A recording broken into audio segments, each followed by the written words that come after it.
Hi guys, this is Lee, and welcome back to Everything Girl Boss podcast. I am super excited to be starting my second podcast with you guys, and it's going to be a continuation of what we were discussing in the first one. And if you haven't seen that, you definitely want to listen to that one. It's part one of Knowing Your Worth, which is a really missed opportunity in today's society, and it's really just a shame, especially I feel like in the girl community, girls and women, that mindset, we're just downing ourselves so many times. And you can see it in relationships. You think about it, have you ever thought to yourself, what kind of person is able to lie to a person just to get them to sleep with them? If you think about like maybe the opposite gender, they'll say just about anything to you to get you to sleep with them or something like that, right? Or, a partner that you have. I mean, if you've ever run into anybody that does that, think about the mentality that it takes to get that person to do that. It's pretty low if you think about it. It means basically that they really don't value you as a human being. And if you think about what it takes to get to that point, it's a really, I think, kind of an eye-opener. And I never realized that so much until I got into, or out of, I should say, this relationship with my ex-husband, where he was extremely abusive and controlling, and the mind games were he's a con artist. So it was just absolutely psychotic, where you felt like you were just losing your mind. He would say one thing one day, and the next day he would just swear he never said it. And he would control you so much so that you basically started to believe that you couldn't do anything on your own. And even though you knew better, you knew you were good at this or that, the brainwashing, and it wasn't, with him it was more subtle, and it was over time, and it started out as a loving thing, but then it became more and more suffocating, and it basically kind of starts to mess with your mind, especially when they're changing everything around, and you have to keep on your toes so that you're not breaking any eggshells and things like that. So I want to go into part 2 of getting to know your self-worth. So last time I talked about a trip I had with my girlfriend, my best friend out west. And we went from coast to coast. Literally, we went from vacationing on the East Coast and went all the way out to Seattle on the West Coast. And we had such a great time. It was very intense, 5 days of driving and getting to see a few things along the way. Like I said, we got to see the Badlands. And if you guys haven't seen the Badlands, it's one of my all-time favorites. I absolutely love the Badlands. It's just so quiet and peaceful, and it's bizarre. I mean, if you've ever been there, you guys, it's like walking into a different world. It's it's like walking on the moon / some sort of something out of Star Wars. It's really fun, and it just kind of transports you to a different world. And it's really quiet, and it's a great place to get some retrospect. And it's so large and vast, and you just think to yourself, wow, it puts your whole life into perspective. And I think that traveling does that for you anyways. And I've done, traveling outside of the United States, and we've gone to the Central America. And I'll talk about some of that later, where that's just really amazing to get perspective on your life too. But one thing I wanted to talk about is going on this trip with my girlfriend helped me to realize my self-worth. Like I said, I was getting out of a really bad relationship, and it was time for me to reboost my self-worth, and I was trying to do that physically, like get into looking really pretty, and I was getting into modeling and things like that. But what I didn't realize is that I needed to do it mentally too. And this trip really helped with it. My best friend is such a girl boss. I told you about that. And she knows her self-worth. She knows where she draws the line and where she's allowed to be pushed. And I wasn't raised that way. I was raised to basically be a doormat. And just to let anybody walk over me, I was a support system. And I've realized, I've come to a realization after being with her and seeing her successes and just how she has fun in life and she doesn't give a care. She makes decisions and it's okay. She doesn't double think most of it. I mean, she does, like we all do, but she's so strong and bold, and there's times where she's like, no, this is not okay. We are not doing this, and it's okay to say that. And so I learned with traveling with her from what she wore to, which helped me kind of get interested in fashion more too, because she was just so good at putting things together that just looked really great and things I would never think I would wear. And she was unapologetic about it. She was up to date on all the newest musics and trends, and she was great with that. And she wasn't, she didn't need to apologize for knowing all these things or be, I don't know. She just didn't really care about what other people thought when it came to certain decisions. And that was something I really needed to work on, because I worried too much about what everybody thinks about everything. I was worried about what I would wear, what I would say. And anytime anybody rose up and was anyone that was more aggressive or just strong-willed, I would just cave. Instead of being like, no, I don't care if you're going to get my face. I'm not stepping down. And this is where I stand, and it's correct, and I'm going to stay here.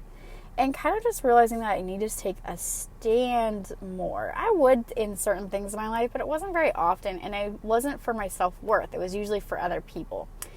So it really helped me to learn this.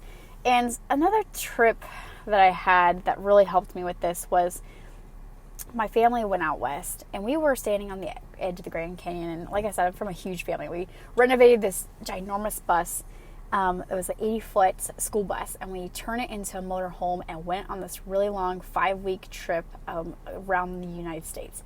And I'm so lucky to have gone on that trip, especially with my mom, because she passed away later on, and it was just such a wonderful experience to have that with her.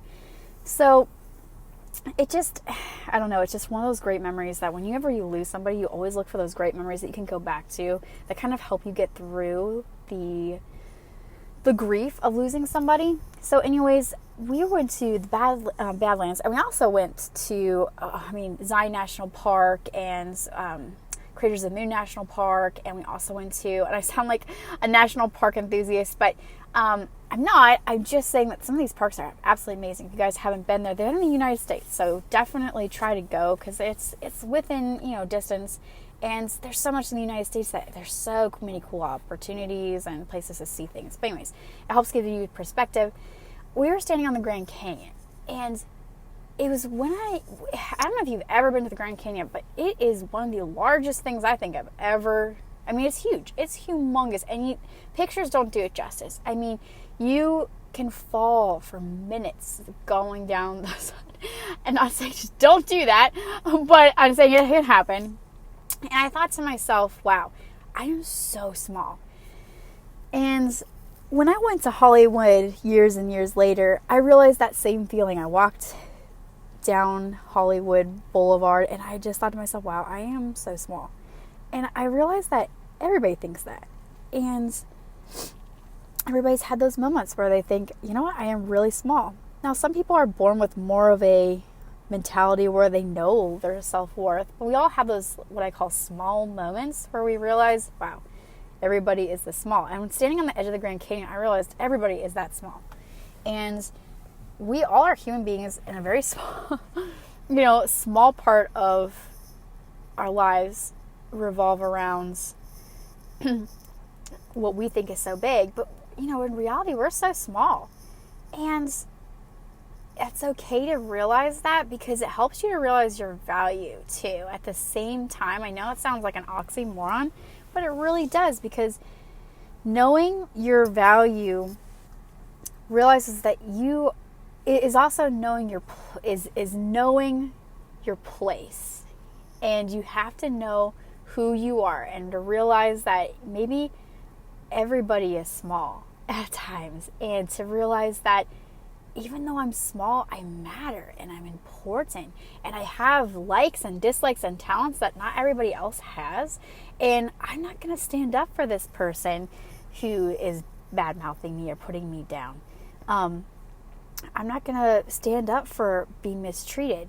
So I want to give you these 3 things before I wrap up here. One of the main things is it's not okay for anyone to belittle you. That means joking and putting you down. I understand we all tease each other here and there, and giving loving guidance is different. But if you're constantly being belittled by somebody and put down, even talked down to, whereas after you talk with somebody, you feel small because this person's literally just gone on about themselves, or they've played this mind game with you where you just feel gross afterwards and you're just like, what am I? It's not good. Those are unhealthy relationships, and it's not a really great thing. So watch out for even mental belittlement. It's dangerous, and it starts to mess with you, and it starts to make your self-worth go down. So you need to watch out for that, and you need to stand up for yourself. Number 2, it's not okay for people to make you live in their shadow as their servants or someone that's theirs. If they pretend to own you, that's not okay. If somebody, you always have to be on their time. You always have to be on their world and perspective. That's not okay. You are your own person. You don't need to live under their shadow. I understand everybody needs to be a support at one point in their life, but if you're constantly living in that support role and somebody's constantly making you live in that support role and treating you that way, that's not okay. And you need to stand up and stop it.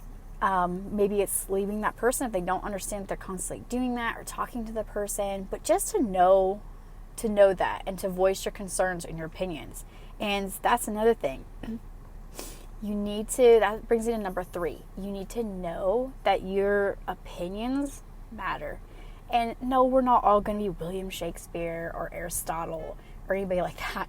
But if people are telling you that you're stupid and what you say doesn't matter all the time, or even it's implied, or they just don't listen to you, that's not okay. And that messes with your self-worth too. And you need to realize that everybody has something valuable to bring to the table in some sort of like little kids all the way up to your grandparents. I mean, everybody has life experiences, perspectives, and there's something out there to learn from each person. I have learned so much throughout my life, and a lot of it is from some of the people I never expected to learn it from.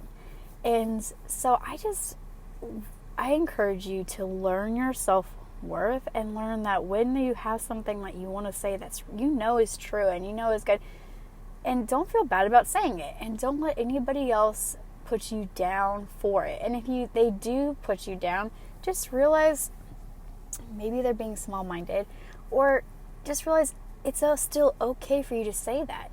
Just because somebody puts you down for it, don't get upset about it or don't feel bad about it. Just realize that is part of life too. And realize that you still are valuable and you're worthy, and maybe those people weren't ready to listen to it yet.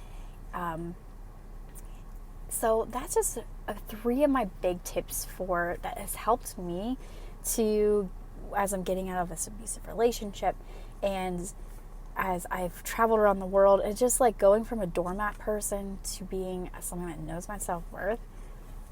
Those are key things that have helped me out a lot. And now I've my tolerance for people putting stupid lies and making up excuses and lying to me about stuff where they were late, but they're going to put up a lie about it instead of just telling me the truth.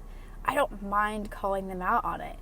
Or I don't mind just realizing that, you know what, if a person is going to belittle me, put me down, and make me feel small, even mentally, I'll stand up for it. And I will, go all guns and blazes. I've had to do that actually recently, but it really helps to bring out the self-worth. I just don't care anymore that I may be hurting somebody's pride because I'm not willing to go along with everything they ask or want.